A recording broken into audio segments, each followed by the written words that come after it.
आज इस वीडियो के माध्यम से हम जानेंगे कि गणगौर का त्योहार क्यों मनाते हैं, 16 दिन ही गणगौर का त्योहार क्यों मनाया जाता है, किस तिथि से लेकर के किस तिथि तक गणगौर का त्योहार मनता है, गणगौर के त्योहार में किन किन का पूजन होता है और किन किन का पूजन क्यों करना चाहिए, क्या विशेष फल है, क्या इसके पीछे रहस्य है। आज इस वीडियो के माध्यम से आपको संपूर्ण जानकारी में प्रदान करने वाला हूं। सबसे पहले नमो नमः आप सभी को वैदिक लक्ष्मीकांत शास्त्र से जुड़ने के लिए, ऐसे ही रोचक जानकारियां जानने के लिए मेरे चैनल को आज आप ही जो है इसको सब्सक्राइब करिए, सभी तक ये पहुंचाइए ताकि सभी लोग हमारे सनातन धर्म की सटीक बातें जान सके। तो आइए जानते हैं गणगौर के विषय के रूप में कि गणगौर क्यों मनाते हैं। गण का मतलब है भगवान शंकर और गौर का मतलब है माँ गौरा यानी माँ पार्वती।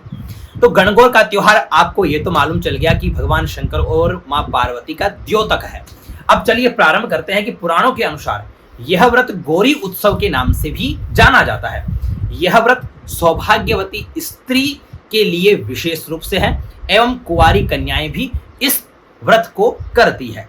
इस व्रत का प्रचलन राजस्थान में सबसे अधिक है।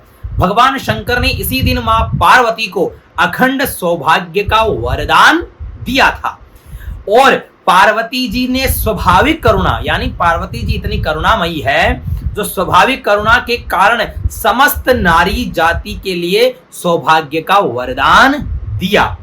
चैत्र शुक्ल पक्ष तृतीया के दिन यानी ये होली के अगले दिन ही प्रारंभ हो जाता है और चैत्र शुक्ल की तृतीया तक यह व्रत चलता है। ठीक है, तो प्रातः काल से मध्याह्न तक सौभाग्यवती स्त्रियां व्रत रखती है और बालू की गौरी की प्रतिमा बनाकर पूजा करने के बाद सौभाग्य के निमित्त सारी सामग्रियां चढ़ाती है। जो 16 श्रृंगार होते हैं वो सारी चढ़ाती है और पूजा के बाद गणगौर की कथा सुनती है एवं उनके गीत भी गाए जाते हैं। किंतु इस शास्त्रीय विधि के अतिरिक्त राजस्थान में कुछ लौकिक विधि भी प्रचलित है। लौकिक का मतलब है जो लोकाचार की दृष्टि से जो प्रचलित है वो विधियां।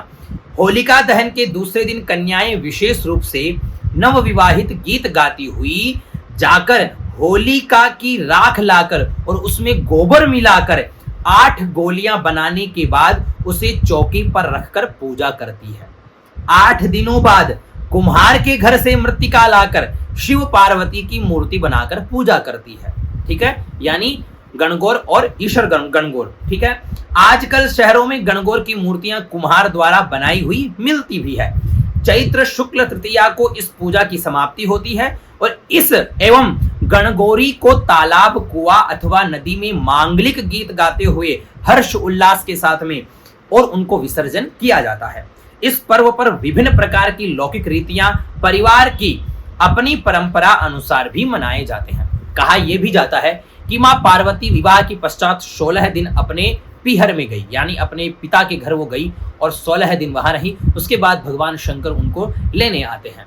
तो 16 दिन विशेष रूप से इसलिए मनाया जाता है।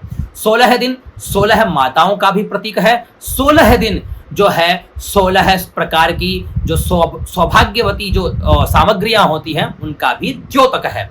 तो 16 दिन माँ का हम पूजन करते हैं, व्रत रखती हैं कुंवारी कन्याएं अच्छा वर प्राप्त करने के लिए एवं सौभाग्यवती स्त्रियां अखंड सौभाग्य प्राप्त करने के लिए यह व्रत करती है।